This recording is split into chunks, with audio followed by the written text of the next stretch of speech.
হয় নি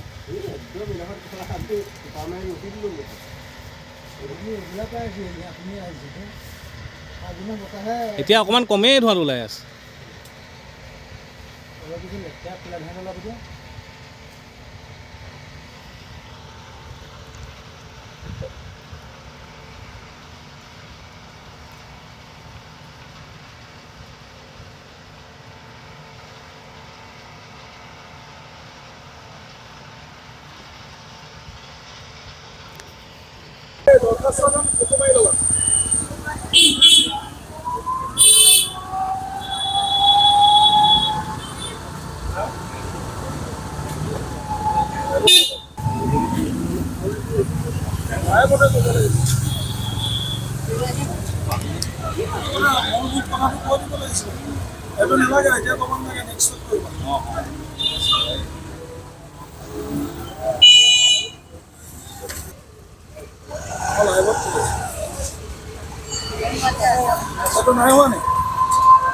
মোৰ ঘৰ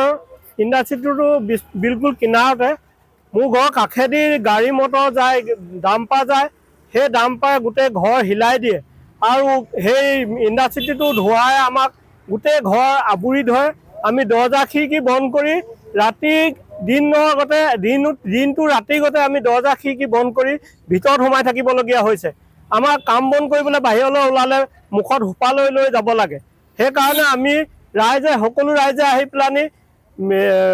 উপায়ুক্ত মহোদয়ক আমি ৰিকুৱেষ্ট কৰিছোঁ যে এই ইণ্ডাষ্ট্ৰিটো তাৰ পৰা অতি সোনকালে উঠুৱাই নিয়ে হ'ল চাৰিং দুৱাৰাপাৰৰ আমি নিবাসী আৰু চাৰিং দুৱাৰাপাৰ